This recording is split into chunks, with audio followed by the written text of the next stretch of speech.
Hello， 大家好 ，Hello， 大家好，我哋係咪 on air 咧？我估應該都係㗎啦，因為點解咧？今日好特別啊，因為小弟啱啱即係勤有功起無益啦，咁啊整斷咗隻腳啦，咁啊依家喺屋企嘅，所以咧我所有嘅 crew 咧，包括導演啦、cameraman 啦，所有嘅人咧冇 cameraman 啊今日，咁啊所有嘅人咧都喺我公司嘅，而我係喺屋企嘅，咁啊所以我唔知發生緊咩事㗎。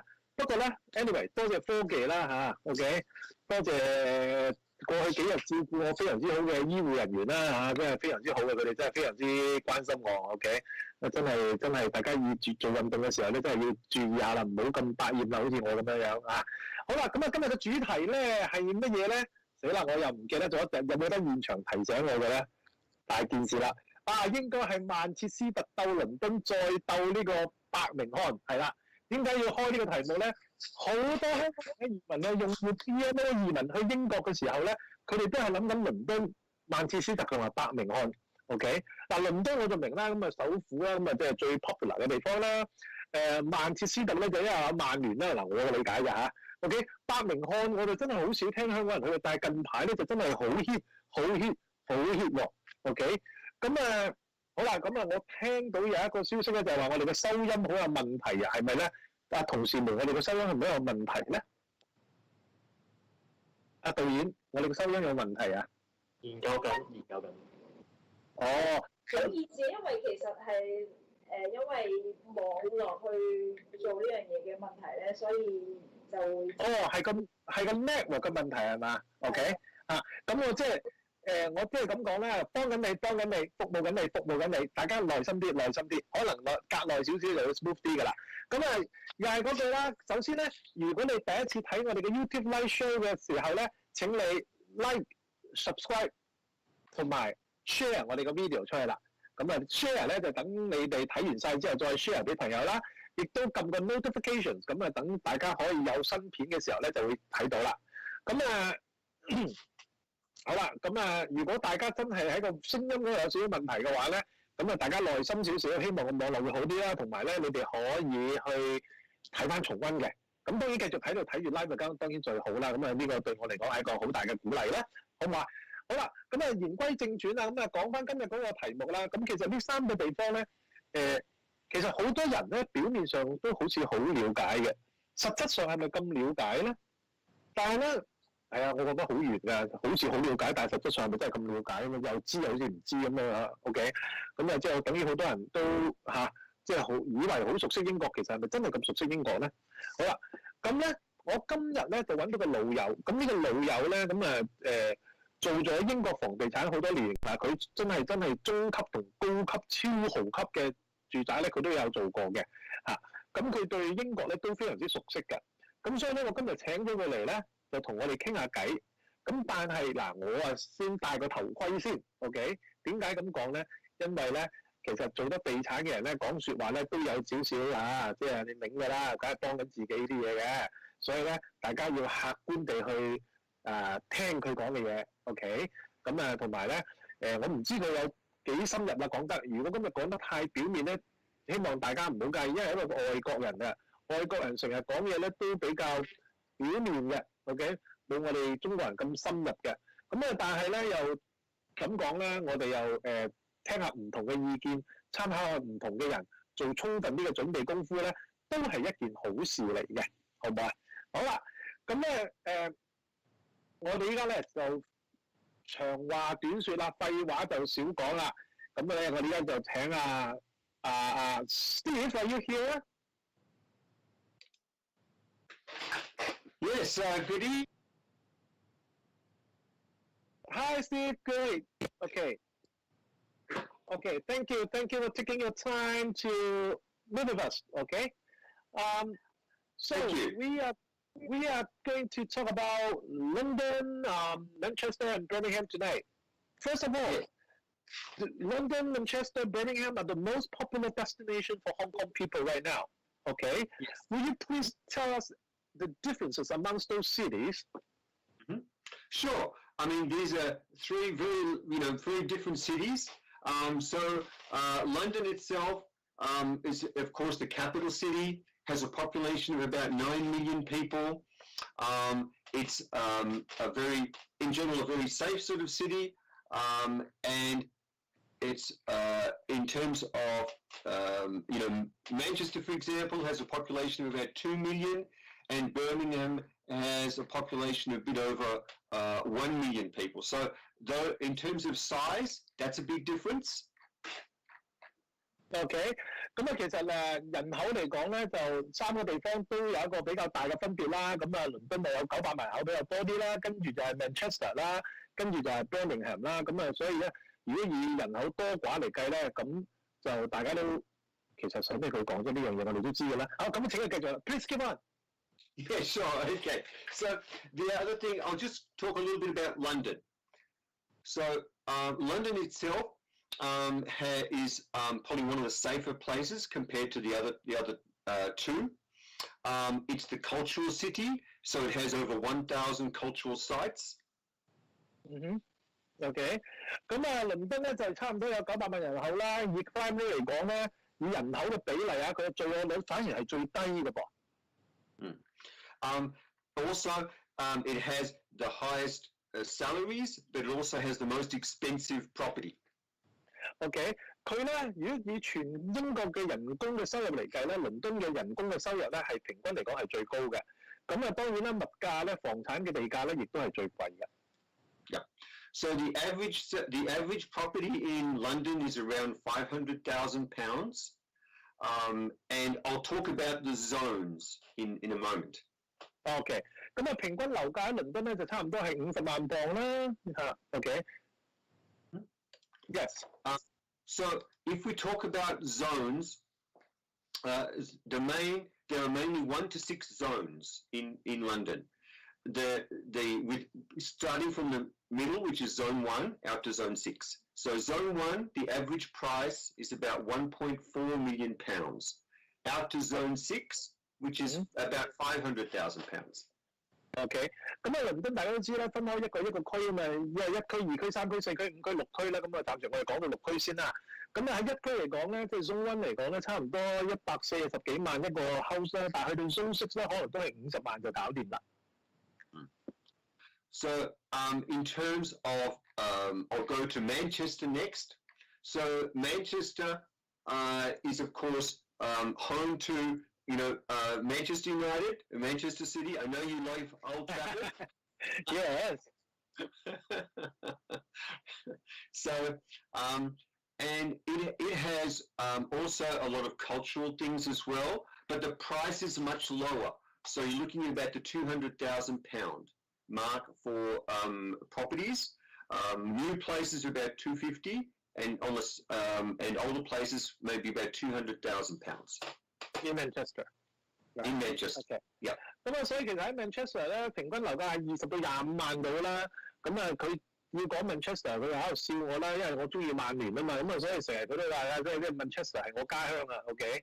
咁啊，但係咧，其實咧 Manchester 咧新樓係貴啲嘅，即係去到25萬度咧，平均普通或者舊少少嘅樓咧就二手樓啦，我俗稱所謂嚇，咁啊20萬度啦。Yes。So Birmingham is about 100 miles from London. So if you're looking at a plane, and the average price too is about £200,000, but it's much closer, of course, to London than Manchester, which is a lot further. Now, okay. Sorry, say again. But the signal is no good. I can't hear you. Yeah, sure. Yeah, sure. Can you hear me now? Yeah. Okay. So Birmingham is around 100 miles from London, so it's much closer to London than Manchester. 嘅 Birmingham 咧就係近倫敦多啲啊，差唔多100公里度啦，100 miles 應該100公里啦。OK， 咁啊有朋友仔反映咧，我個 signal 唔係咁好。嗱，我試下除咗個 AirPod 講，睇下個 signal 好唔好咯喎。如果個 signal OK 咧，我就繼續唔用 AirPod 啦。如果個 signal 唔好咧，我就繼續用 AirPod 啦，好唔好啊？因為點解咧？我喺屋企啊，咁啊，所以啲燈光係比較幽暗啲啊，希望大家唔好介意啊。我唔係專業嗰啲咩網紅咧、網美啊，有晒嗰啲咩圓形燈啊咁嘅 click clack 嘢。好啦，咁我試下先。Can you hear me? Yes. So, okay, yes, please go ahead. Yeah, sure. So Birmingham, as I said, is closer than Manchester. the property prices are also around the £200,000 mark. Mm-hmm. So very similar to Manchester, but closer to London. OK， 係啦，咁啊 Birmingham 比較接近倫敦啦。And what else about Birmingham? Oh, okay. So Birmingham itself has it's the second largest metropolitan economy in the UK, and it has 6 universities. So it's one of the largest centres of higher education in the UK. 咁Birmingham 咧就係好多學校啦，咁就係喺經濟體嚟講咧，佢都係唔錯嘅。OK， 咁當然我因為啲網絡唔係咁好，所以我譯咧未必譯晒，咁大家盡量聽啦。OK， 咁But because Hong Kong people is very concerned about education. Which city has better education, you think? Well, I think each of those 3 places has very good educational places. So, I mean, London has, all 3 of them have very good places. I think it really depends on your where you think you have the best chance of employment and also affordability. OK， but 所以其實咧邊度都有好學校嘅 ，but where have more OK， so do you think we have so you think we also have good private school in Birmingham? OK， no, I shouldn't ask about private school. All private school is good if you are affordable, yes. Right? Yes, so that's right. Does it have any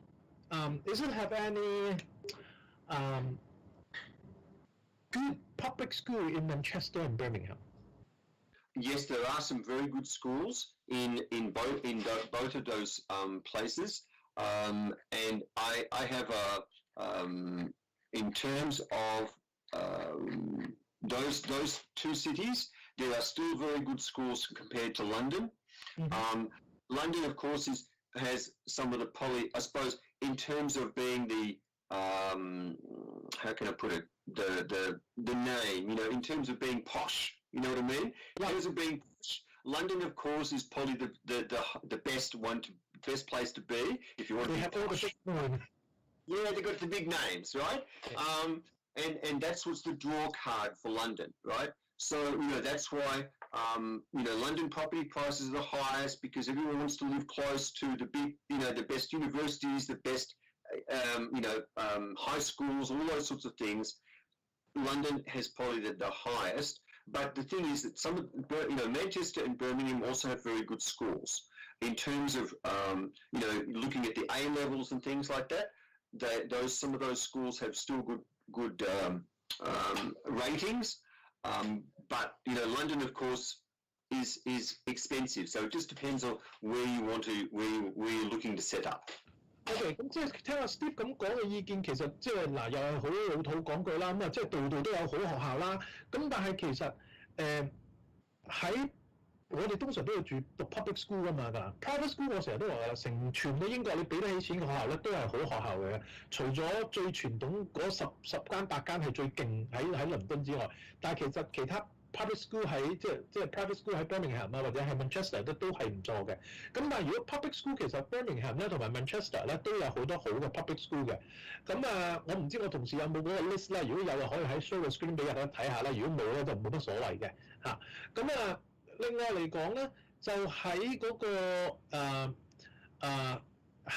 其實喺睇翻啲 A level 嗰啲考試嗰個成績咧，其實喺 Manchester 同 Birmingham 咧，都啲學生嘅成績咧都係唔差嘅。Okay, Steve, in Hong Kong, we have Kowloon Tong, we have mid-level or some good location, and those good locations have good school district, right? Yes. Yeah. And in UK, we call it catchment area, right? Yes, the catchments, yeah. Okay. So, can you suggest some good catchment areas in London, Birmingham, and Manchester to us? Okay. Well, look, I mean, I'm going to talk in London, for example, some of the best in the zone 1 and 2 areas. Okay, these are not cheap areas to live in, but you're looking at I'll give you examples of 2 schools in London. One is St. Paul's Girls' School. One is Westminster. And these are some of the A levels. They have about a 90. St. Paul's Girls has a 99% A level, and Westminster 98. Oh, okay. Wow. Okay. But how about in Manchester and in Birmingham? Yeah. So if you're going to look at Birmingham, so I'll go to Manchester first. Mm-hmm. So Manchester, you've got Sale, S-A-L-E, Sale, Altrincham, Rusholme, and Spinningfields. OK， 嗱唔緊要啊，各位觀眾，如果你聽唔切抄唔切咧，我會叫我啲同事咧聽日抄翻低寫翻低喺個 comment 嗰度嘅，咁你哋就會知道噶啦。頭先佢講嘅呢個 Sale 啦、Spinningfield 啦、Addington 啦，呢啲就係喺 Manchester 一啲好區嚟嘅。OK， 咁 how about in Birmingham? Yes, I was just about to say. That's good. Thank you, Andrew. So in Birmingham, you've got Digbeth, Erdington, Edgbaston. Edgbaston is one of the richest areas most affluent areas in Birmingham. So that's a very good spot. Edgbaston and Harborne. Okay, Harborne is is also a good area as well, good catchment area. OK， 咁啊大家記住喎，如果你搬到啲地方咧，就記住要住呢啲地區咯喎，因為呢啲地區嘅學校咧就會比較好嘅。Once again, from your professional experience, because you lived in Hong Kong before, right? You know Hong Kong people very well, and you know what Hong Kong people needs, okay? Which city, I mean London, Manchester or Birmingham, which city you recommend Hong Kong people to stay there? Well, it really depends on affordability, right? Because I mean, if you can afford it, of course. I love London, right? So I'm a bit biased. So Which means yeah, okay. And I'm a Spurs supporter, so I should love London. Right? Okay. So I like London principally because I think in terms of cultural activities, in terms of schools, in terms of transport, historic and cultural activities, I think London is probably a great draw card. It's also much easier for transport if you want to fly to and from Hong Kong, although Manchester, of course, has its airport too. Also, I think the employment situation is also very important. So London has an unemployment rate at the moment of around 5%. Manchester is about 7%, and Birmingham is 8%. So if you're looking to move to the UK, then obviously getting a job is very important if you want to continue to work. So I would say London is probably first, Manchester second, Birmingham third. OK， 所以倫敦咧喺個排名，因為佢自己中意倫敦咧，咁可能有啲個人偏見嘅，咁所以咧倫敦係永遠排名第一啦。咁第一有幾個原因啦，就係即係個生活多姿多彩啦，咁揾工嘅機會亦都多啲啦，因為個 unemployment rate 都係得 5% 嘅啫，咁人工亦都高啲啦。咁雖然房價高，咁但係總括嚟講，你揾到食都幾緊要嘅。咁第二咧就係去 Manchester 啦，第三就係 Birmingham 嘅。But Steve, yes. If I really can't afford to live in Zone 1 or Zone 2, okay? Yes. Do you think Zone 6 is livable? Or I shouldn't say livable, of course it's livable, but it's a good place to live. Yeah, I mean, look, the thing is that there are still some very good places to live on the outskirts of London. And I'll give you some examples. So, I mean, if you're looking at like Zone 6, well, look, I'll give you some like Bexley, right? Bexley is a little bit further out of town, okay? Right. But it's very affordable, okay? If you want to, like for example, if you want to rent, a one bedroom, I'm talking one bedroom, okay? One bedroom apartment, it's about £825 a month. Wow. Right? Yeah. So it's much cheaper than down in central London where you're paying maybe double that price. Okay, so you're still in the same city, but you know it's a much cheaper area. But how far from Brixley to central London? Yes, that's a very good question. So you're probably going to have to get on the tube for about 1 hour or so. Okay. But and also the cost of transport, it's going to be about £260 a month for the tube ticket. OK， 好啦，咁啊，佢頭先講嗰個 Brixley 嗰個地方咧比較遠啲啦，就1個鐘頭到啦，咁啊，其實都係一個好嘅選擇嚟嘅，即係其實等於你屯門翻中環啫嘛，咁有咩分別啫？屯門翻中環可能仲係，因為如果冇高速公路冇九幾咁，可能都仲慢啲嘅。咁但係其實個 travelling time 我覺得都係差唔多嘅，譬如有啲好似喺機場翻工嘅朋友，可能坐巴士嘅都可能要1個鐘㗎啦。咁啊，所以其實冇乜太大分別嘅。咁啊。好啦，咁啊有啲電話啦，咁我又係廣告時間啦。咁啊首先咧，如果大家中意想睇我哋即係睇開我哋嘅片啦，或者想繼續睇我哋嘅話咧，可以 subscribe 我哋嘅 YouTube channels 啦 ，OK，like 同埋 share 我哋嘅片啦，或者亦都撳埋個 notification 請大家好嘛。好啦，咁啊 we have couple phone in，OK，call in，OK，so we're going to talk to Mr. 郭先生。好啦，咁啊同時可以打俾阿郭先生，咁我哋咧就聽個電話先啦。咁如果大家有問題咧，我呢個 live show 咧有一個特別嘅地方就係大家可以隨時歡迎打電話入嚟問嘢嘅。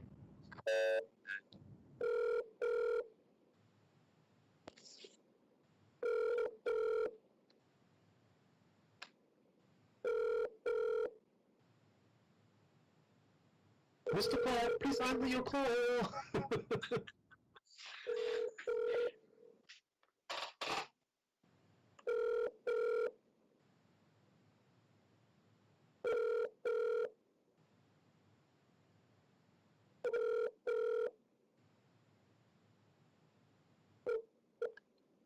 好啦，郭生佢應該行開咗，我哋打俾第2位家庭觀眾。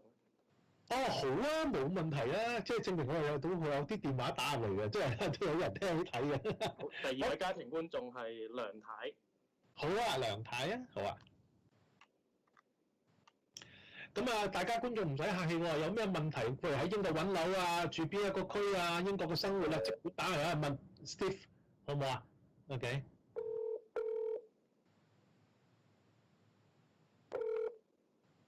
喂，你好啊，梁太，呢度係浩昌移民和你傾節目㗎。咁係，如果你有問題嘅，而家按下風可以問我哋兩位主持。Hello， 梁太你好，我係羅生，聽唔聽到啊？羅生你好啊，係，我其實都喺度睇緊嘅，因為我入咗房我睇唔到電腦，費事有 feedback 咧嘈住你哋。哎呀，你太醒啦，太好啦！我想問BNO 咧，攞住移民我唔係講緊嗰3個之前可唔可以問嘅其實？梗係得啦，咩都問得㗎，我呢個節目隨便問啦。好，因為咧其實咧我個問題咧就係我屋企人咧，我有2個女嘅，咁我有 BNO 咁我嘅大女咧21歲，我嘅細女咧就16歲。咁我就想問下咧，其實如果21歲咁我因為啱啱讀完 nursing school 咁樣，咁我就諗緊係咪同佢哋一齊過去英國好啊，定係俾2個小朋友咧，佢哋自己過去澳洲會好？因為其實澳洲而家都有一啲移民嘅話係佢可能讀書加埋將來做嘢，咁可能就係5年就應得㗎啦嘛。好，Steve, I think this question addressed to me. I have to answer the question because the lady is asking about the dependent, okay? The 41 years old dependent daughter can go to UK with her or not, okay? So take a break, okay? Sure, no worries. Okay. 嗱，其實個問題就咁樣嘅。首先咧，以現行嘅法例咧，我哋只可以帶到18歲嘅小朋友去啦，呢個係一個問題啦 ，OK？咁21歲嗰個咧就可能要特別申請咧，證明佢喺財務上同生活上依然需要依靠你嘅。係。咁你先可以帶到佢去英國。咁但係咪即係？其實如果佢去到嗰邊讀書，即係佢再讀翻個 degree course，因為喺香港喺 nursing school 係一個 degree course 嚟㗎嘛。咁如果佢去嗰邊 degree course，咁係咪就咁？如佢係需要即係依賴住我㗎啦嘛？咁樣就嗱呢個咧。我依家真係唔可以好肯定答到你，要等 BNO 真係開咗，你 launch 咗 application 先至知。因為點解咧？我唔知佢哋會去到幾寬鬆啊！嗱，如果喺傳統嘅英國嘅法例底下咧，移民法例底下咧，其實呢樣嘢咧就比較嚴格嘅，就係俾一啲 special needs 嘅小朋友啦，即係有特殊需要嘅啦。OK，咁但係因為佢讀完 nursing school，其實佢已經可以出嚟做 EN 嘅啦嘛 ，enrolled nurse 嘅啦，或者 RN 嘅啦嘛，係咪？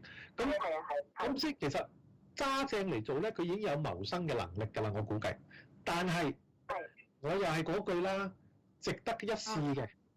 因為一開你即刻去試咧，即係你可能成為第一個案例，就影響全香港往後嗰啲案例㗎啦。OK， 因為我成日都話啦，又唔會太大損失嘅，點解唔試咧 ？OK， 好啦，如果真係試唔到，咁呢個大女咪先至考慮去澳洲咯，啱唔啱啊？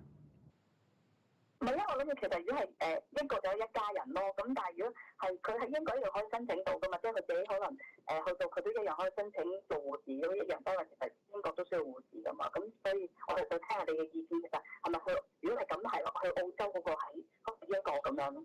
好嗱，英國係好需要護士嘅 ，OK？我唔計疫情啊，因為疫情呢個情況底下有啲特殊，咩都特別啲嘅 ，OK？如果一個正常情況底下咧。我知道咧，英國嘅 Anlex 嗰度咧係有諗過喺疫情前啊，係有諗過有一個特別嘅 scheme 係引進一啲護士入英國嘅。咁但係依家冇推行出嚟，可能因為 pandemic，因為即係嗰個肺炎啦，咁所以變咗 hold 住咗嚇。咁所以其實我仲係覺得有希望嘅，因為好多英國真係好缺乏護士啊。OK， 因為其實好耐之前我哋同 Anlex 嘅人開會嘅時候，佢哋有同我哋提過呢一樣嘢，咁啊，即係我哋都話佢其實香港嘅護士係好 professional， 同埋因為行英國制，所以其實你哋應該大批可以引進嘅考慮。OK， 咁所以其實，但係如果你哋要一家人齊整，我係覺得係理所當然嘅呢樣嘢。當然我亦都唔贊成一家人分開兩個地方。但係如果你哋話要一家人住澳洲就有啲難啦。雖然我唔係澳洲嘅專家，但係我對澳洲嘅認知就係，其實個女去讀書留低可能會有機會，但係你哋同個細女有冇機會咧，我就好難擔保啦。有啲難度咯，講真係有啲難度㗎。同埋你可能要使好多錢喺澳洲咯。好唔好啊？大學都係要考嗰啲international fee 嘅嘛。係啊。咁但係個問題就係你去到澳洲，你有好多使費㗎嘛。譬如你兩公婆帶個細女，你可能要用商業移民先至留得低啦。商業移民你又要做幾年生意啦，係咪？咁你明白？你嗰幾年嘅成本，不如留翻喺英國住唔好？即係好似話齋，將個大女送去讀 master 喺英國，或者讀翻喺英國讀翻個 degree。如果真係 Anlex 真係引進啲護士嘅 ，OK， 咁你咪可以一家人齊整咯。係明白。好，因為呢個我都想問咗好啦。留翻。好嘛 ？OK， 好，仲有問題？好，拜拜。好多謝晒電話梁太 ，thank you。好啦，咁我哋再打俾阿郭生啦。OK。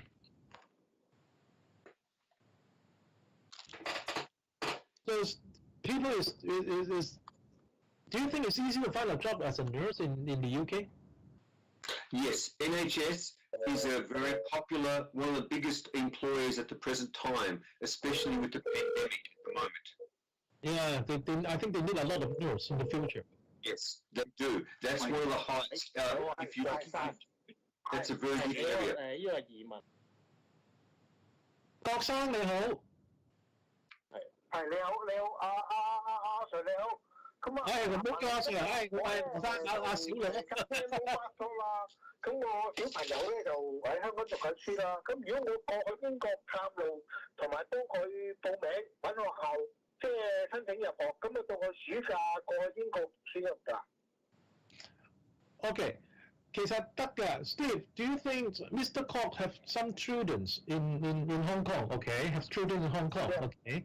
Yes. So if they go to UK to find a school and find a place to live, and Yes. then do you think they have enough time to start the school next school year? Sir，你可唔可以講廣東話？我同阿 Steve 介紹緊你個背景啊，你等等下，唔使急。Okay, because isn't the school year starting very, very shortly, I think? Next year, you think it's okay? Oh yeah, for next year, yes. Yeah, that's fine. I mean, the only thing I would say is that if you want to buy something in the UK, now is the time because of the stamp duty holiday. Right? Right. So until the 31st, until the 31st of March, they're up to £500,000. There's no stamp duty, so you can save a lot of money at the present time. OK， 嗱，郭先生應該咁講啦，其實你哋有足夠嘅時間 ，OK， 係去揾學校係下一年嘅學校。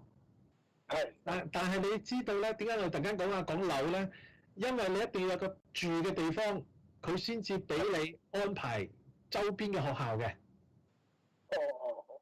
因為你就咁貿然去，你又冇一個住嘅地方咧。你就咁貿然去，你又冇一個住嘅地方咧，人哋嗰啲公立學校好難會收你嘅。係。咁所以啲小朋友唔喺度，我幫佢搞啲，即係譬如申請入學咁得唔得啊？得，冇問題，因為你係家長啊嘛。但係問題就係你先要解決個地址啦。所以阿 Steve 頭先就話啦，如果你哋會係諗住真係去住嗰度嘅。咁你喺嗰度買咗屋嘅，咁就最簡單咯，因為佢覺得依家買係最開心嘅時候，因為嗰個印花稅免咗個印花稅，佢慳幾廿萬㗎。係。就係咁嘅意思啦，佢係啦。明白。咁當然又係嗰句啦，你可以唔買，你可以租，但係你就要依家租咗擺喺度咯，可能。係。因為你冇一個有啲學校咧就會好啲嘅，你冇屋。或者冇租都得，但係佢要你嚟之前某一段時間，你要證明俾佢睇你喺度住啦。明白。即係話開學前啊，或者佢 finalize 之前，即係決定收唔收你，即係最可能譬如開學前3個月，你就要俾佢睇到你喺呢度住啊，或者2個月啦咁樣樣啦，或者1個月啦，間學校都唔同嘅，個政策都唔同嘅。阿 Sir 嗰度咧係咪好似香港咁樣有分 Band 1、Band 2、Band 3啊？ OK， 嗱嗰度咧，其實主要係計分制嘅公立學校，佢都要計分嘅。咁當然你要揀嗰個區，嗰個區好啲，啲學校都會好啲嘅。重點係個區份。同埋咧，啲學校有排行榜嘅，你可以睇到啲排行榜嘅。邊間學校好啲嘅？咁當然，但係我又要提醒喎，學校好，你個小朋友嘅成績都要考到先得咗，因為佢哋可能要面試個小朋友，或者要考個小朋友考試咯。明白。好唔好啊？好，咁唔該晒 Sir。好，多謝你電話。好 ，thank you。好，拜拜。See, a lot of people is concerned about education. Yes, of course. I know. People in Hong Kong are very, education is very important for them. So I think it's essential when you're looking at properties to make sure that they're either if you move into the UK, they're in either a good catchment area or close to transport, so you can go to the school or universities. Mm-hmm. But Mr. Cox asked one very good question. I don't know how to answer. Yes. From my personal experience, we only know the catchment area, right? Yes. Good catchment area normally got good school. Am I correct? Yes, that's correct. In Hong Kong, even Kowloon Tong, good area, good school zone. Yes. We still divide into Band 1, which is like level 1, which is the top one. Band 2, Band 3. But in the UK, do you think they have Band 1, Band 2, or Band 3 school like this? Well, I mean, to me, I'm not a school expert, okay? But what I can say is that when you're looking at schools, it's always important to look at what are their A levels. Okay, what sort of percentage are their students getting? So, and that doesn't mean that you always need to look at a private school, because some of the government schools also have very good results. So the main thing to look at is what is the best outcome. What is their average A levels, and then that's a good indicator of if that's a good school. Very good answer. 係啦，其實咧，我同阿 Steve 都唔係 education specialist 嚟嘅，唔係教育專家嚟嘅。但係咧，我哋對教育咧有一個共通點，就係其實我哋唔會，因為喺英國其實好難講分 Band 1、Band 2嘅。其實英國嗰啲中學分得好唔好咧，其實主要睇佢嘅 A level 嘅成績，所以嗰啲排名咧就根據 A level 成績嚟排名，嗰啲排行榜咧就係最準確嘅。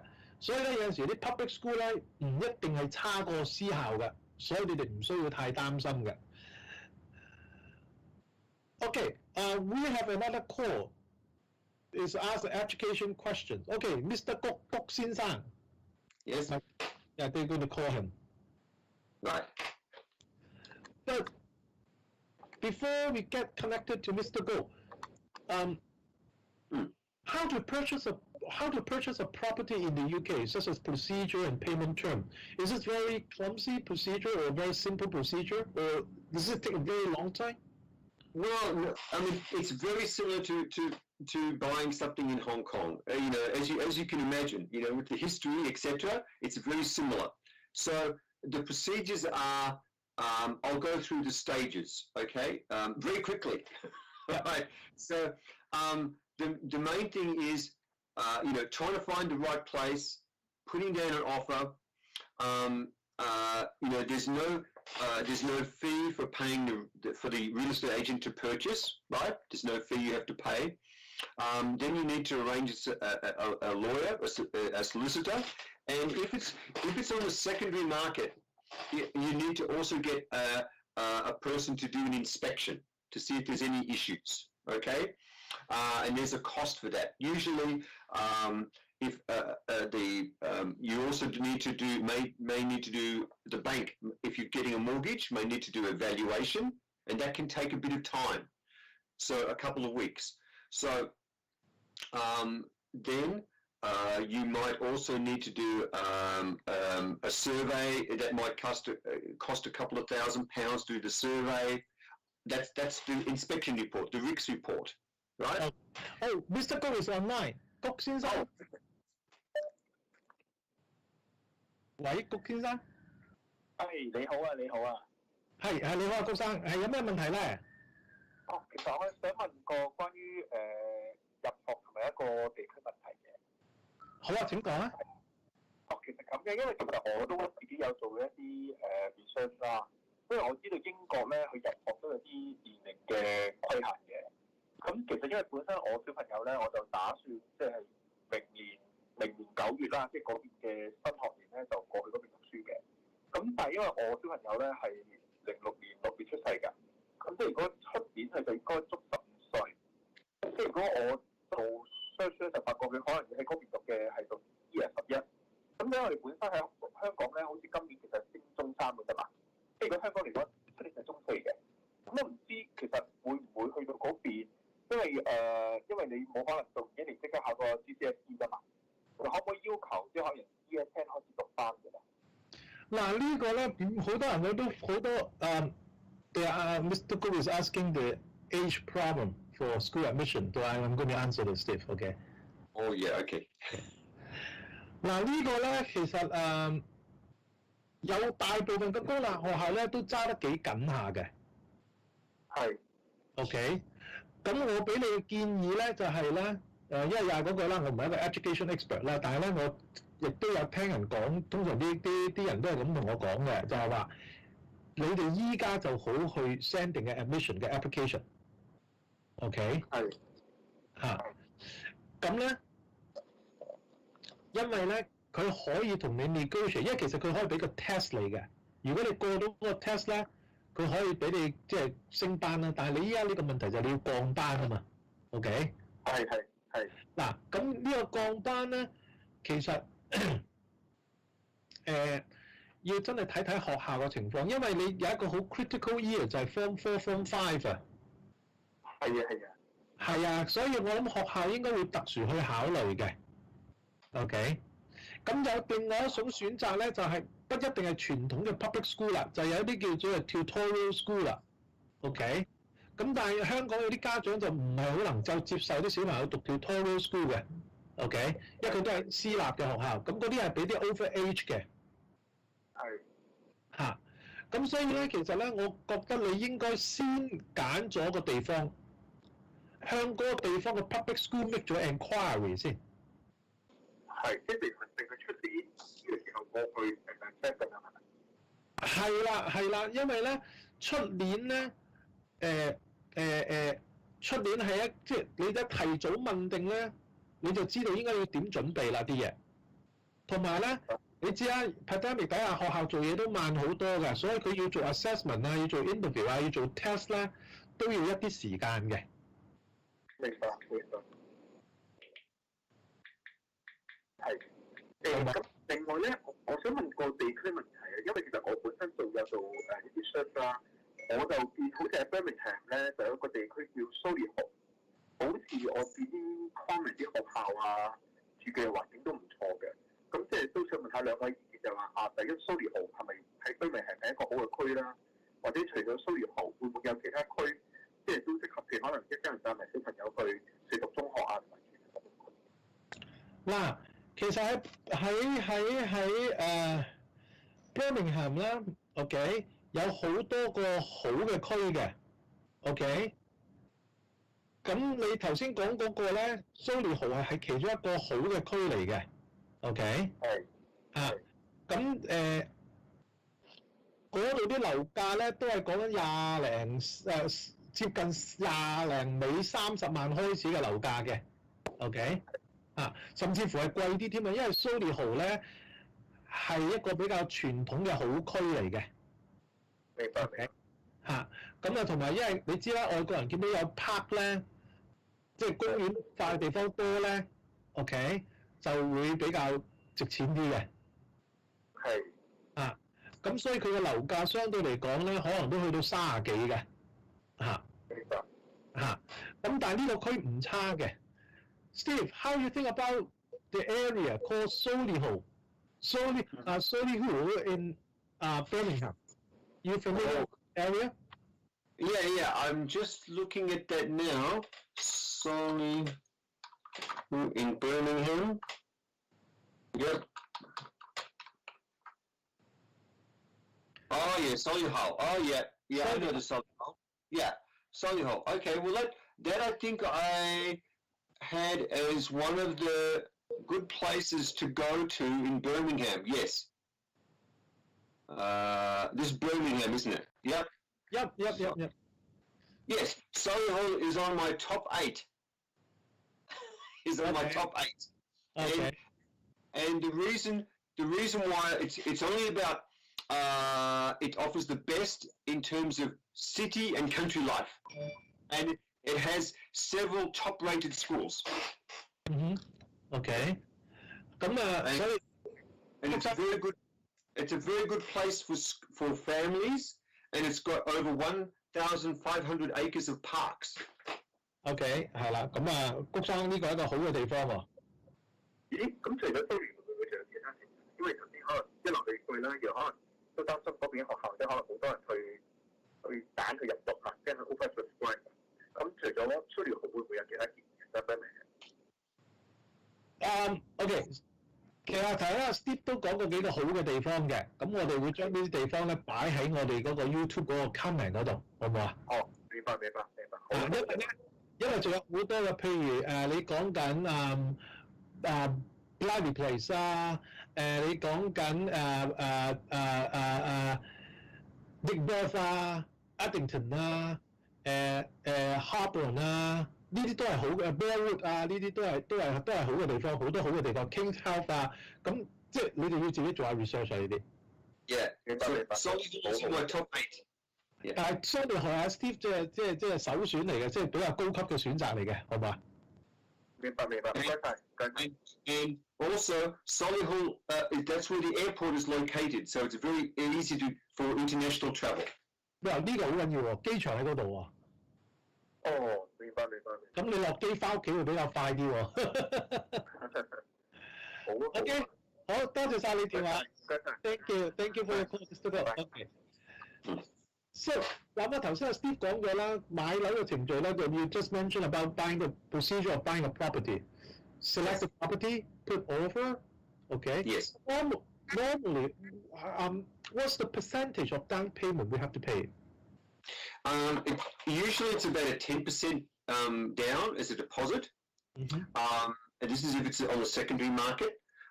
If it's a new property, it's not complete, then that's a different process.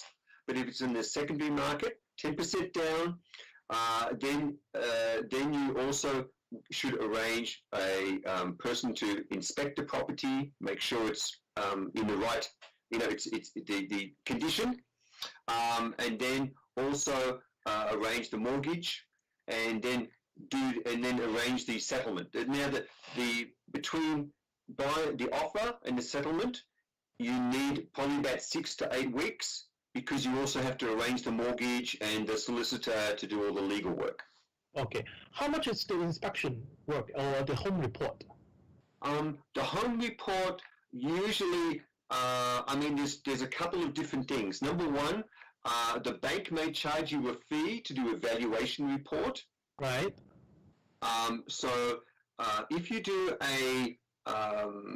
normally, if you do an inspection report, it's going to be around £250. 250, maybe up to £600. Depending on how complex. Okay. 咁其實你俾1成啦，但係有一樣要注意啦。Please reconfirm it, Steve. The buyer do not have to pay any commission, right? No. The buyer doesn't pay the commission to the agent. No. Okay. Even it's a new or second hand, right? That's right. I heard a lot of people paying the commission for buying. Well. Yeah. There shouldn't be any commission in buying. There's a commission in selling the property, but there shouldn't really be any commission in buying. 嗱，各位觀眾你記住咧，因為我最近都聽到有好幾個人咧都同我講話，哎呀，嗰啲 agent 話俾你聽，佢同香港買樓一樣㗎，買家賣家都要俾 commission 嘅。嗱，唔好癲啊，買家買嗰個人係唔使俾 commission 嘅。OK， 咁你俾 down payment 啦，大概 10% 到啦。咁新樓有新樓嘅玩法，咁我哋講緊二手樓先啦。咁就你仲要做個 home report 啦，有 inspection 啦，嗰度又可能又要幾千蚊啦，幾千磅啦。咁大概佢成個流程咧都要6到8個星期。但係其實我話俾你聽啦，千祈唔好預咁問，因為分鐘咧，我依家嘅經驗話俾大家咧，因為個交易好繁忙啊，因為冇咗 stamp duty 啊嘛，啲律師樓忙到根本癲咗嘅，可能你要預差唔多3到6個月先可以完成到成個 completion。OK。咁你仲要攞 mortgage 啦 ，OK？ 咁因為個 stamp duty 頭先講到啦，就去到今年唔知3月4月就冇㗎啦。咁會唔會 extend 咧？咁所以因為由依家開始咧，個 stamp duty 大家都好即係唔使俾 stamp duty， 但係個房地產市場都好活躍嘅。But how about buying a new property? What's the procedure of buying a new property then? The procedure is very similar, except if it's a new build, it hasn't been completed yet, then there's usually a payment process. So you might put down a few £1,000s to start with. It might be 5 to 10%. Right. And then you make a progress payment over time. Or, it just depends on the property. The other thing too, of course, it gives you time to make arrangements for the mortgage and get the best mortgage rate.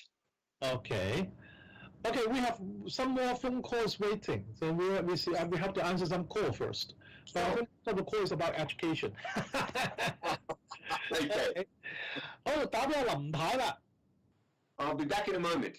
No, stay here and we talk together.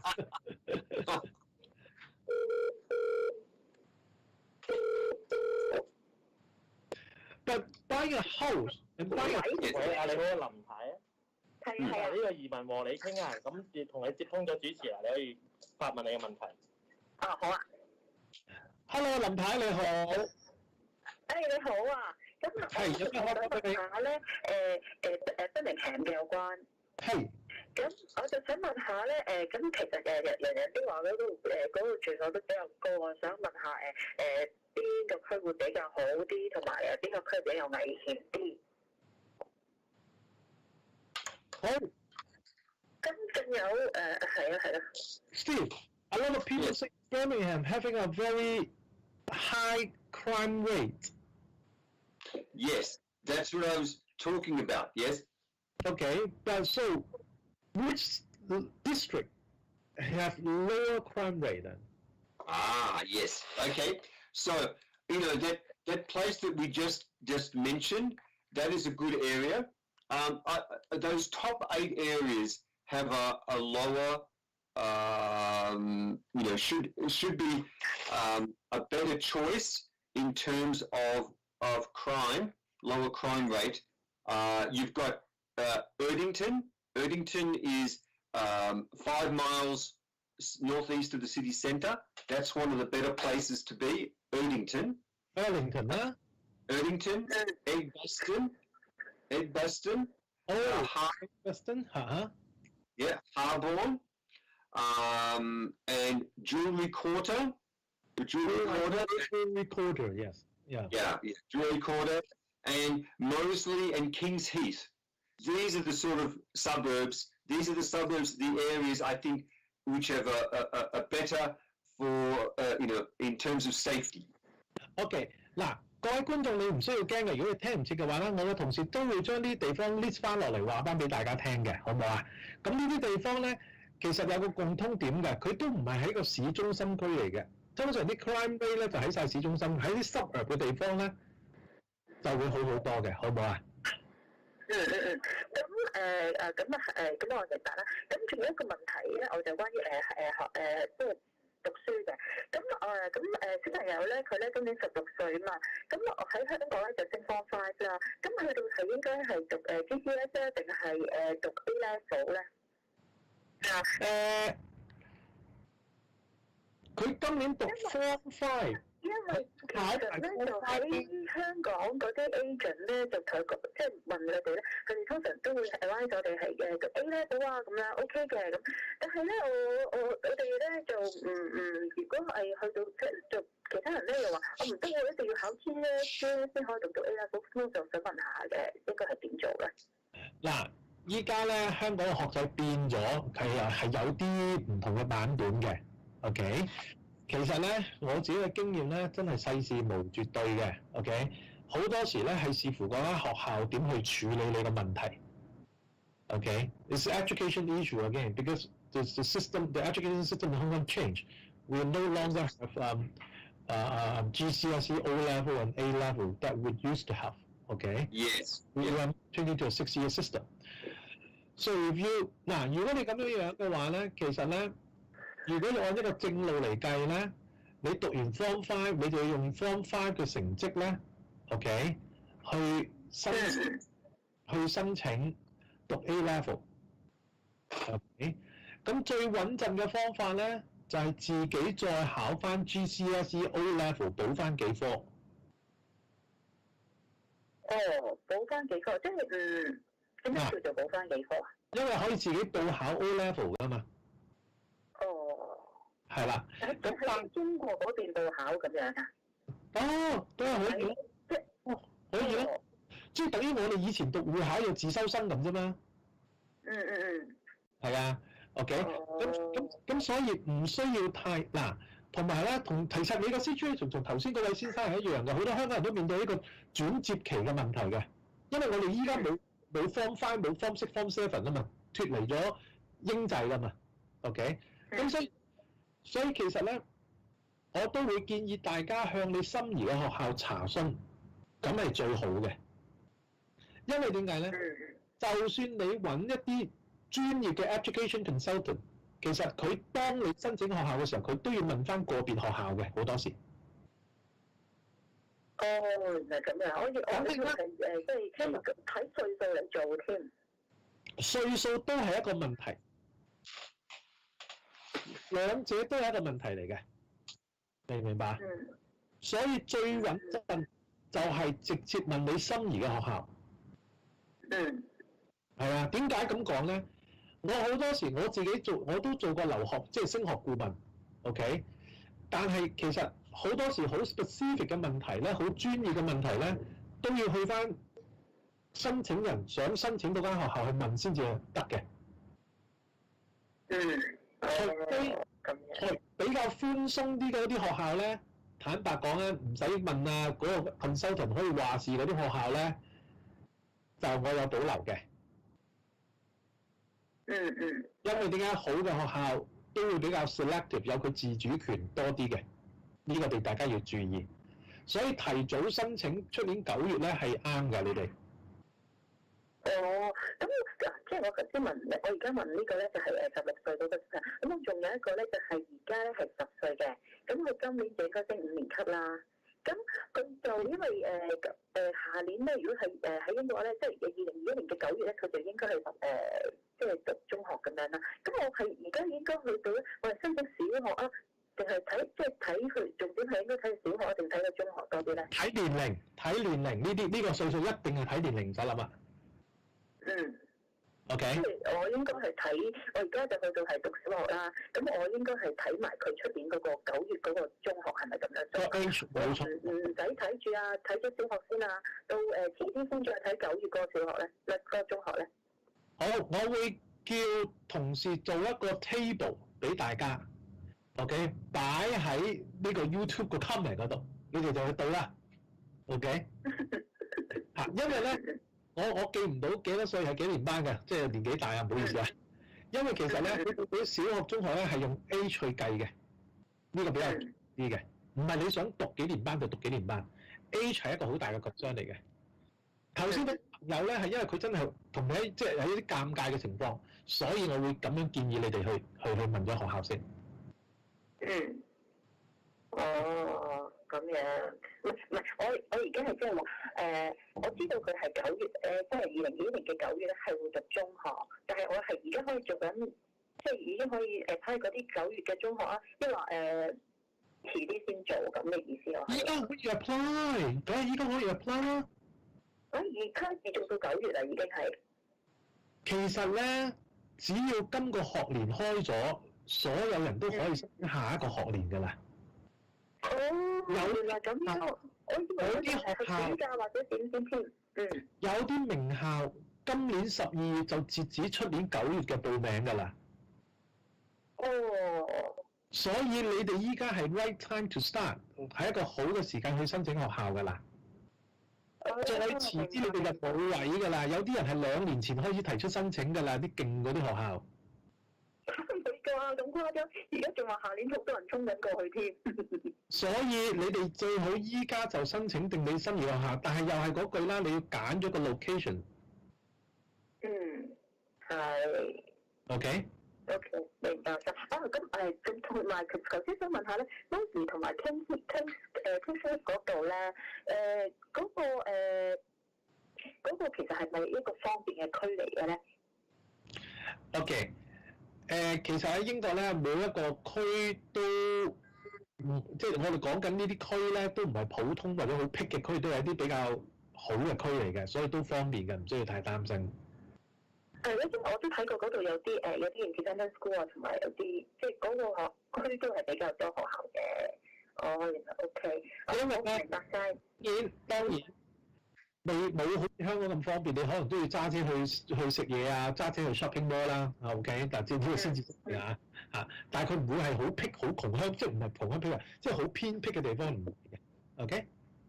好，明白晒，唔該晒你。好，多謝晒你電話 ，thank you。好，唔該你，拜拜。拜拜。Okay, Steve. Yes.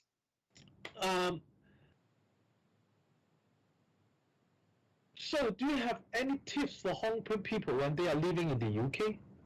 I think that the important things to note, okay, the important things are, if you're moving over as a family, obviously I think, I always say location. That's always my number one thing, right?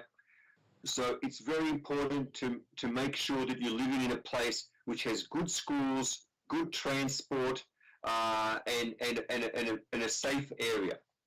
OK，咁啊係啦，其實咧喺佢哋嚟講咧，地點同地點係好緊要嘅，因為無論你去英國去邊度住，去 Manchester 又好 Birmingham 係咪 London 又好，你真係要揀一個你自己中意嘅地方，同埋唔可以心急嘅。所以其實我成日都話啦，飛去望一望睇一睇，翻嚟再部署係好緊要嘅。咁其實呢2個月咧係關鍵月嚟嘅，即係譬如話我依家即刻飛咗過去，睇完之後即刻翻去開始做準備，1月就提出申請 BNO Visa， 其實我覺得係值得嘅。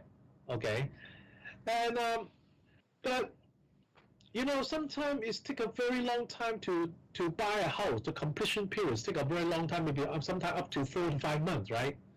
Yeah. Okay. Yeah. So do you think we should rent a place to live and spend some time to find a permanent home? I think if you can, at the moment, because of the COVID, in some areas there are more places to rent at the present time because of COVID. Airbnb has had a few problems because of the pandemic, right? So I think it's always wise, it's always a good idea to live in an area, make sure you feel this is your place, right? To investigate, to research, to get a feel for the area, right? Before you go and buy. Because this is your most expensive purchase. Right, so I think it's important to take the time to make sure you like the place and it's right for you. Okay, last 2 questions. Okay, commercial time. If Hong Kong people need your help to find to help them to see where is good place to live, or show them some property in Birmingham, Manchester, and London, can you do it? Yes, certainly, of course. Thank you for asking, Andrew. So we have our own website, Global Vision Property, gviproperty.com, where we have London, Manchester, Birmingham, and a range of other cities. We also can help with mortgages, and also we have access to, and when I say mortgages, we have a mortgage broker, so we can try and get you the lowest rate, right? And in addition, we have a buyer's agent service. So if someone wants to go and buy something, like, it's not in our website, they want to buy something in a certain area, we can reach out to agents in that area and help you through the process. Okay. 咁啊，朋友可以直接揾佢又得啦，亦都可以揾我哋幫你 contact 佢，幫你安排都得。因為點解咧？佢哋大部分都係講英文嘅人嚟㗎。OK， 咁at last, how you think about the property market in the UK in the future? Okay. Birmingham. So if I want to live, I also consider the property value and the future of property market, right? So compare with London, Manchester, and Birmingham, where is the best? Okay. I think when you're looking at a place to live and invest, right? I mean, the thing is, if I was moving and going to live, my number one still is London, because I'm a London guy, right? Right? My grandmother was from London, right? So I have family ties to London. So I would still consider London still has very good opportunities.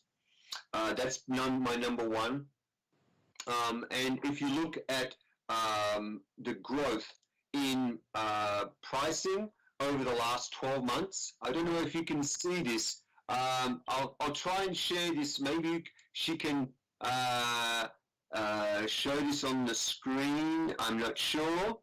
That one, right? If she can see that, right. I don't know.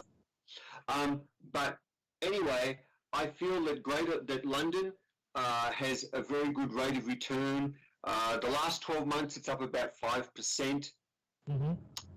Or if you're looking at that's overall London, Manchester has had a growth rate of around 7%. So if you're looking as just purely investment, then I think Manchester has a very good opportunity.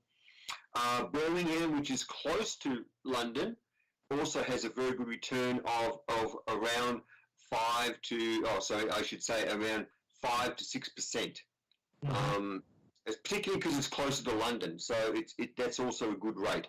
But I think the important thing is to go through with this. I still think as investment places, I would still say London is very good, Manchester, and then also Birmingham. Birmingham has some very good opportunities at the moment because it is close to London. Okay, good, lovely. OK， 嗱，各位觀眾，我會再延長多10零分鐘，因為我發覺我要未答好多 YouTube 嘅問題，我有啲電話未聽嘅，但係我先送走咗阿史提芬先，呢個我哋今日嘅嘉賓先，因為有啲問題佢坐喺度又答唔到，有啲即係有啲尷尬嘅。OK, Steve。Thank you for your time to attending our YouTube live show, okay? And we do appreciate your time, okay? And we'll probably see you next time, okay? Okay. Thank you very much for the opportunity to talk to you and to your guests. Thank you very much. Okay, the show will keep on, but because I have to answer some YouTube questions, okay? No problems. Okay, thanks very much. Bye. Steve, thanks. 好啦，咁又係嗰句啦，咁大家繼續收睇啦，咁我會再加長少少時間，咁大家繼續我會答大家嘅問題同埋聽埋啲電話佢嘅，咁因為點解咧？其實咧我成日都覺得點解我會請佢上嚟咧？其實我唔係好中意請咗人上嚟，咁講背後講人閒話係幾衰喎，其實都係啊，因為其實咧好多房地產嘅朋友咧，佢哋都要同一個投資嘅角度去睇啲地產嘅，咁呢個係啱嘅。但係佢哋好難揾到一個對生活上邊咧一個好實質嘅一個體驗。唔知點解咧，我都仲係未揾到。如果你有好嘅對生活實質有好嘅體驗嘅房地產嘅人咧，可以不妨介紹俾我，咁我又叫佢嚟訪問下傾下偈啊嚇。咁其實咧我會做幾樣嘢㗎，我會 list out Birmingham 同埋 Manchester 一啲好嘅區。好唔好啊？咁大家跟住呢啲區會去揾學校。第二咧，其實咧除咗 Manchester 同埋 Birmingham 之外咧，我想話俾大家聽咧，其實仲有好多地方你哋可以參考嘅。咁其實我哋最近咧會揾咗一啲我哋嘅我哋叫做 service agent， 即係幫人哋安家服務嗰啲 agents 咧，幫我哋揾一啲區，譬如劍橋啦 ，OK，Bristol 啦，呢啲都係一啲好嘅區嚟嘅。好唔好啊？咁其實選擇好多嘅，要住英國，唔需要攏埋晒一堆堆，同埋咧大城市個 crime rate 咧係冇咁即係高啲嘅，啲 suburb 嘅地方咧係好住啲，同埋啲 crime rate 冇咁高嘅。咁我先會答埋啲 YouTube 嘅問題先。呢啲好耐㗎啦，收音好差，冇心機聽，拜拜。哎呀，真係唔好意思啦，下次再聽過啦，好唔好啊？咁係啊 London Bexley 啦，咁就Emily 問啦，網上見好多學校都出現 oversubscribe 嘅情況，如果嚟緊好多港人去，咁情況可能好嚴重啲，咁 Council 點安排小朋友入讀咧？會唔會好嘅冇位就俾啲差嘅學校，甚至出第二個區讀咧？會有呢啲嘅情況嘅 ，OK， 即係。佢唔係刻意安排啲唔好嘅學校俾你，但係佢冇位咧，佢就派咯，同香港一樣咧，佢派咯，咁你睇下你彩數好唔好？咁所以咧，大家可能真係頭先我話齋揀一啲即係suburb啲嘅地方，唔好匿住晒喺啲大城市嗰度，咁咧即係或者 city centre 嗰度，或者啲即係咁你分散啲咯，係啊，咁樣就會個機會就好啲嘅。Scotland 嘅情況啊，我揾一集講一講啊，因為我要揾個 Scotland 嘅比較熟嘅人咧嚟講，因為我自己真係唔係好熟 Scotland， 我唔係好敢亂答。有一仔一女依家讀緊小學，請問 BNO 過去讀寄宿嘅中學會唔會平啲？會嘅，我知道咧，溫布頓有啲寄宿嘅學校咧係公立嘅，1萬鎊1年嘅啫，係啦，我係有平嘅，但係你要揾時間去揾一揾先 ，OK 嚇。同埋邊區學校較好，而治安亦都較好。咁你話俾我聽，你要去 Manchester 啊、Birmingham 啊，定係去 Leeds 啊、Kent 啊，去邊個城市喎？我先至可以話俾你聽咩區好嘅噃。因為英國咁大，我好難講晒嘅，唔好意思嚇。呢3個 city 邊度多有關 IT 嘅工作機會？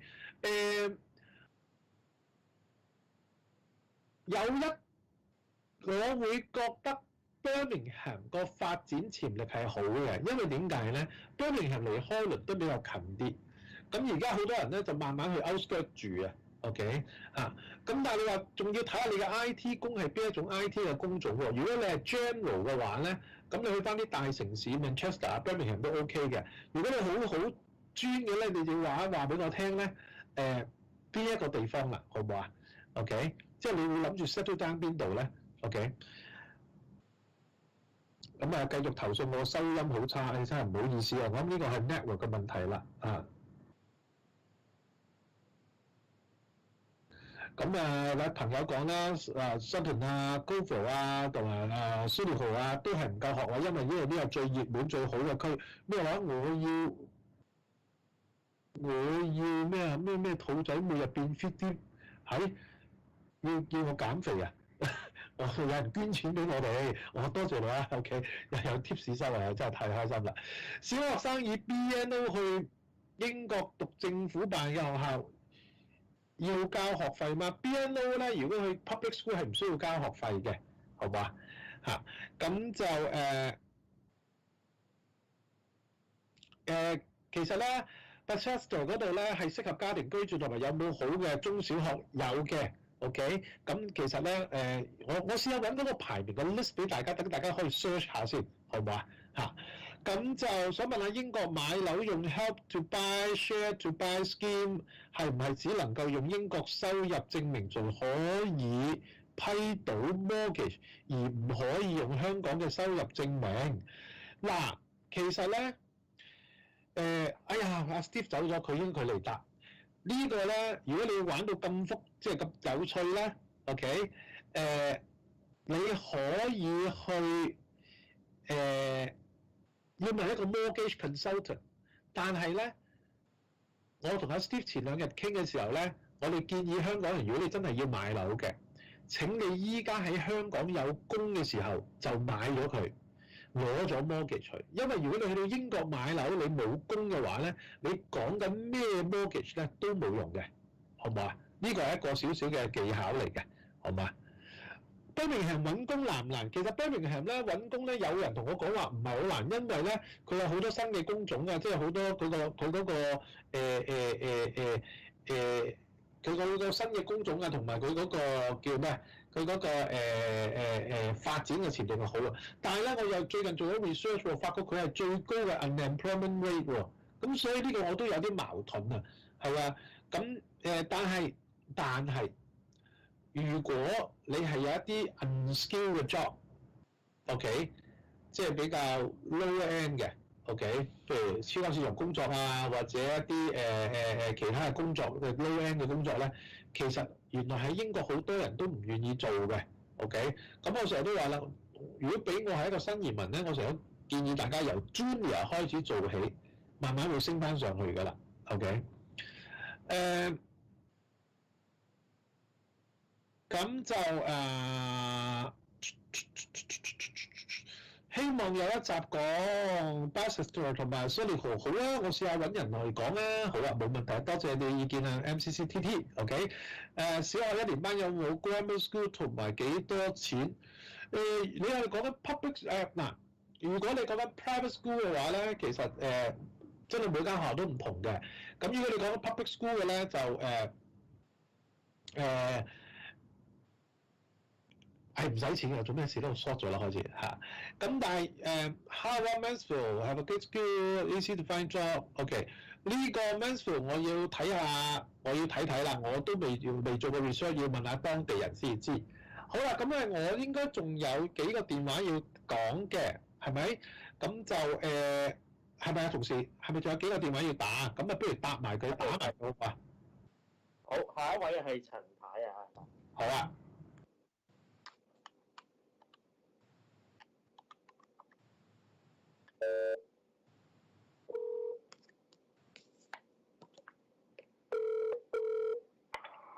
喂，你好，陳太。係啊。呢度係移民和你傾節目啊。咁on the phone已經接通咗羅生，咁你有問題可以提出。好。喂 ，hello， 你好，陳太。Hello，Andrew。係啊，有咩可以幫到你咧？係啊，我都係想問兩個問題嘅，一個係關於小朋友讀書啦，一個係關於 mortgage 嗰啲問題嘅，係啦。其實我真係要開一集專講讀書先，我揾一個專家嚟講。我自己驚自己答錯啊，真係驚。想走，係啊，我想問咧，嗱，因為我有兩個小朋友啦，一個9歲，一個就7歲半嘅，咁其實都係讀緊小學啦。咁但係我 plan 咧就可能下年9月或者打後先過到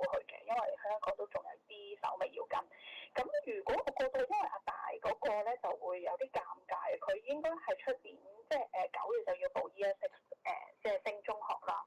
咁我想問，如果升中學咧，其實咧插班咧，如果我講唔切佢嗰個派中學嗰個事咧，如果佢遲咗去要插班，係咪都係比較麻煩少少咧？嗱，插班啊，不嬲都係麻煩啲嘅，尤其是喺呢排啲學位咁緊張 ，OK？ 啊，同埋即係咁多人去，即係點講啊？去搶啲位 ，OK？ 咁所以我可以俾個建議你嘅。係。其實如果你話你諗住幾多月去啊？其實我諗住出年可能最理想我9月就可能都去到嘅，但係可能驚有啲差池㗎嘛，有陣時，即係唔知會唔會疫情爆得勁啊，或者可能即係好多嘢都香港未處理到，咁可能年尾咧，所以我驚 miss 咗嗰個開學就報唔到，因為我知道好似9月、10月就係學校報嗰啲升中嗰啲手續㗎啦嘛。嗱，其實咧。你嘅情況今日大家都嘅情況都差唔多好一致嘅。其實咧，我建議大家咧及早去提出申請先，唔好搞到咁問水先。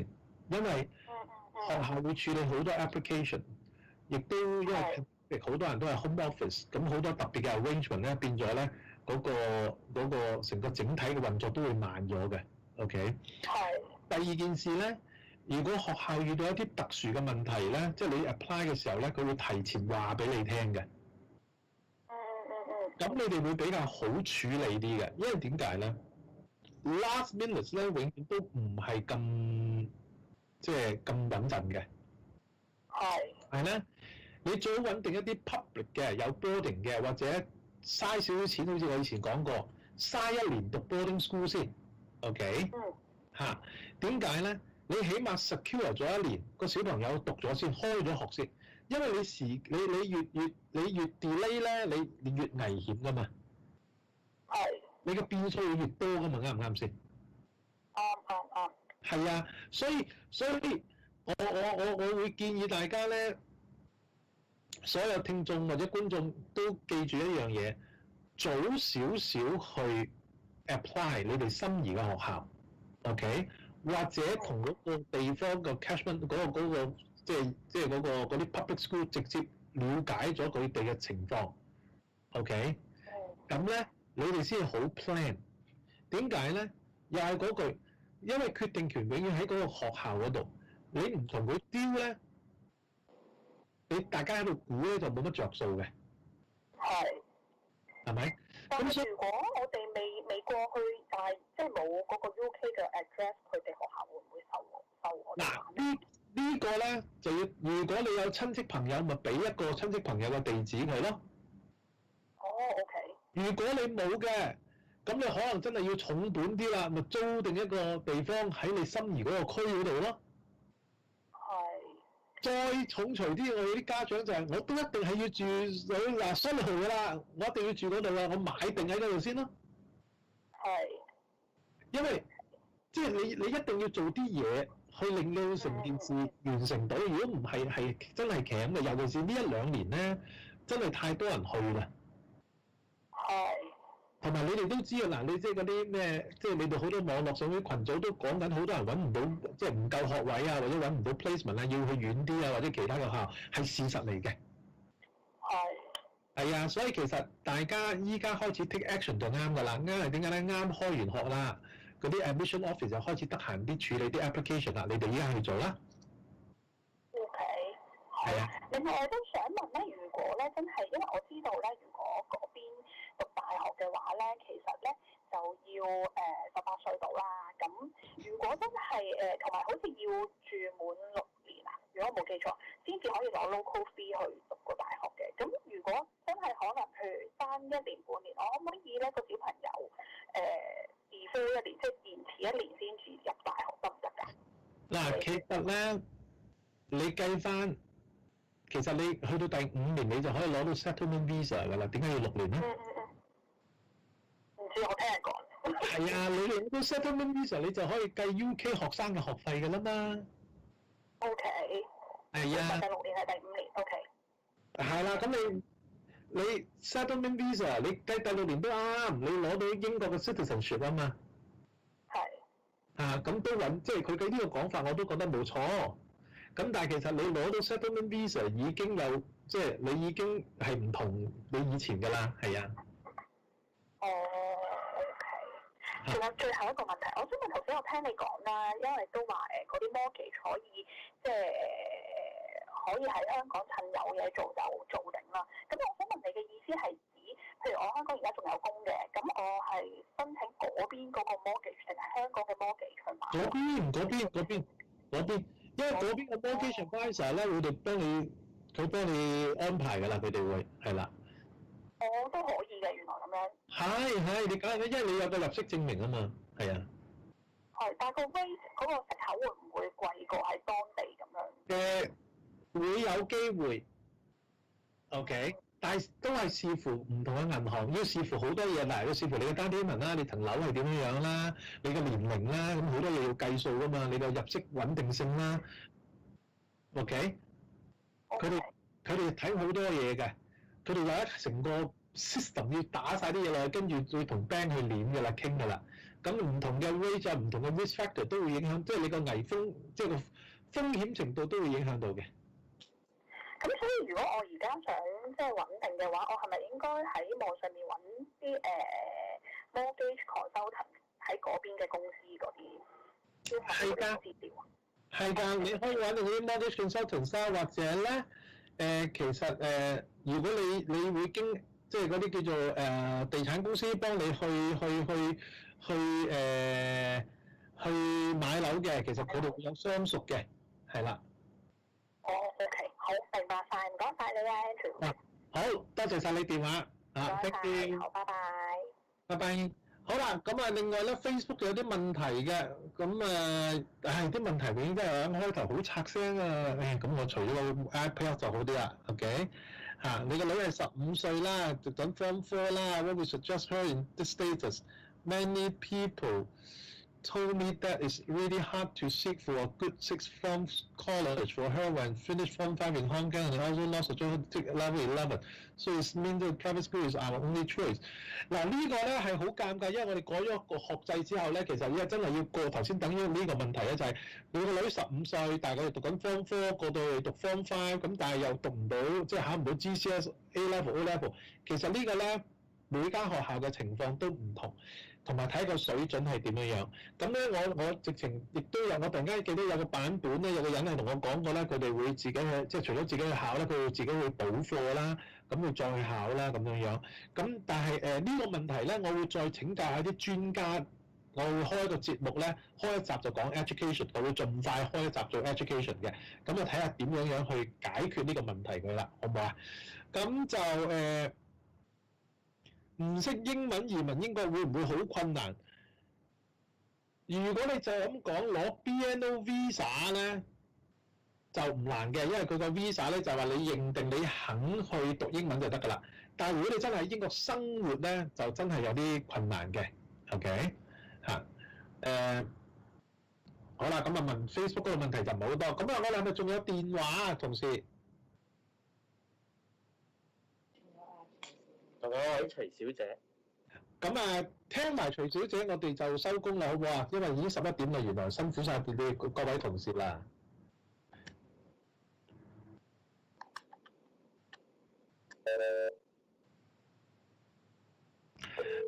其實原來好多大家都好關心教育，咁我真係諗啦，開一集係專講教育先，咁我要揾個專家。唔該。係啊，係啊。呢度號稱移民和你傾節目啊，咁先就已經有Andrew 羅生喺度，你可以發問你嘅問題。係。Hello， 咁我哋已經將咗嗰個YouTube 播聲先啦。係，冇錯冇錯。好。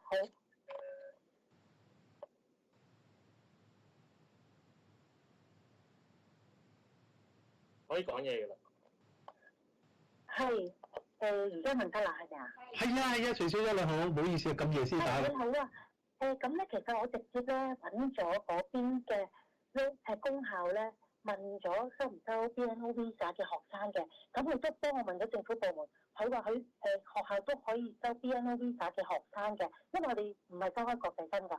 咁但係咧，佢就叫我將我中四個成績表咧換轉翻英國嘅成績表咧俾佢睇，因為讀6房咧需要過咗個成績先至可以讀㗎嘛。但係咧就我去咗個 UK Norwich 嗰個 centre 咧派咗個成績表俾佢啊，但係點知佢同我講咧中四個成績表咧派唔到過去變英國學制俾嗰間學校睇。咁佢哋淨係接受 HKD DSE 嗰個成績先可以換轉俾英國嘅 college 睇，咁變咗我就冇乜方法咧可以再將個成績表咧俾到嗰間 college。我都問過間 college 會唔會你哋會唔會出份卷俾我喺香港認可嘅 centre 度考試，但係佢冇再有任何 feedback 俾我話我可以喺香港嘅 centre 考試咯，咁變咗我咪即係入唔到嗰邊嘅公校咯。嗱，首先咧，大家都面對一個新嘅課題嘅，就係Anlex新嘅學制冇咗 GCE O level， 冇咗 GCE A level， 香港即係唔係香港冇咗 HKCE， 亦都冇咗 A level 嘅考試，咪 match 唔到英國咯，啱唔啱？係啊。講緊俾你聽，其實係一個舊嘅做法嚟嘅。因為要攞會考嘅成績去 convert GCE O level， 大家等同幾多啊嘛？係啊。咁所以其實佢哋睇緊嗰個 guideline 可能仲係舊嘅，佢哋唔為意已經有 DSE 呢一樣嘢啊。有啲學校真係仲係好 old school 㗎，你記住。係。咁所以我見到佢可以考 IELTS 嗰個成績㗎嘛。但係佢冇話 IELTS 個成績佢接受喎。因為 IELTS 只不過係一個英文試嚟嘅 ，OK？ 佢依家係講緊個學制嘅問題啊，即係你普通科目嘅成績嘅問題啊。咁所以咧呢度係不嬲等於今日真係又係一樣，大家所有嘅電話都係好一致性嘅，都係一個困擾咗喺呢度 ，OK？ 咁嗱，你應該同學校講啦，我哋依家揾緊一個新嘅 system 叫 DSE，OK？已經冇咗 HKCE 冇咗 A level 呢一樣嘢㗎啦喺香港，所以 convert 唔到，你要咁話俾佢聽。同埋咧，你試下申請多1-2間學校睇下佢哋嘅反應係點樣先。嗱，徐小姐你呢個情況咧，就真係一個好好嘅例子俾全香港嘅家長去參考嘅，因為你及早去做，所以你一早會遇到嘅問題，你知道可以有足夠嘅時間去解決。而可以令到個小朋友有機會方便喺明年9月入學。如果你真係 last minute 嘅話咧，係乜嘢都做唔到㗎。所有家長記啊 ，OK？ 同埋，所以你要申請多一校去試下。BNO Visa 咧，其實係一定可以讀到 public school 嘅，呢樣大家唔需要擔心嘅。OK？ 明白。係啊。你要解釋到香港依家嘅情況俾佢聽先，唔係佢仲係用緊嗰種舊制嘅思想，因為佢哋未必有 update 到嘅，因為佢哋冇收慣國際學生啊嘛。係啊。所以佢哋冇嗰個 system。嗱，你同 private school 講啊，你試下揾一間 private school 試下，佢哋可能會話到個 solution 俾你聽㗎。因為點解咧？去問學校係最實際嘅，因為佢哋直接 involve 緊喺啲 education 嘅嘢。但我係直接問學校㗎咯喎。唔係啊，你嗰間係 public school 嘛。係啊。因為咧 ，public school 好少 deal with 呢啲國際學生嘅 issue 嘅。我諗數多 public school 係今年先可以遇到咁多香港嘅學生。以前佢哋唔會，因為佢哋以前唔收㗎嘛，所以香港學生都係讀 private school 㗎。所以你試下揾間 private school 嚟問下。O.K.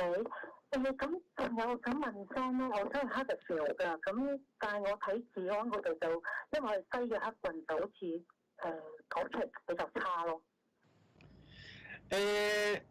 如果你睇翻網上嗰啲 crime rate 咧，我都略有所聞嘅。O.K. 又係嗰句啦，你又係要好啲嘅區咯。咁如果嗰個區係相對比較好啲。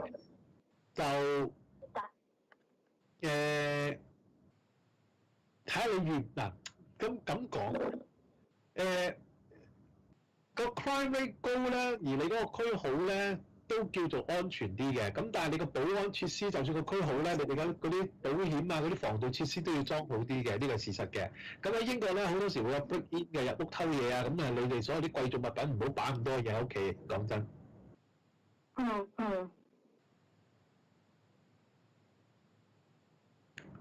好唔好啊？仲啱問題？冇啦，麻煩晒你，唔該。好嗱，好多謝晒你電話先，好啊 ，thank you。多謝晒你，唔該 ，Angel。咁我發覺咧，原來我哋有好多好特殊嘅教育嘅問題。咁我答應大家盡快揾一集講教育嘅，因為即係為離開香港都係為咗小朋友讀書嘅啫，好多時。咁所以咧，我好啦，咁就盡快安排下呢個第一件事。第二件事咧，我會係啦，我會再改善下我燈光同收音，因為今日即係燈光同收音都因為係全部都靠網絡啦，可能有啲大家唔係好穩定啊，希望大家唔好介意。咁咧，如果大家對我哋嘅節目有咩意見嘅話咧，請多啲 comment 喺我哋嘅 YouTube 或者 Facebook channels 嗰度啦。咁啊，記住又係 subscribe 我哋嘅 YouTube 同埋 subscribe 我哋嘅 Facebook 啦 ，share 同 like 咧，亦都撳埋個 notification，好唔好啊？咁今日咧節目就係咁樣樣啦。咁啊，多謝晒大家啦。有啲咩做得不足之處咧，因為我個人仲係喺麻醉藥底下，仲係戇居居嘅，所以有啲嘢講到亂晒頭，希望大家唔好太介意啦，多多體諒。咁我會盡量做多啲資訊性嘅嘢俾大家，等住大家去到英國嘅時候咧，有更充分嘅準備啦，好嘛？好啦，多謝晒大家 ，thank you，晚安 ，thank you，拜拜。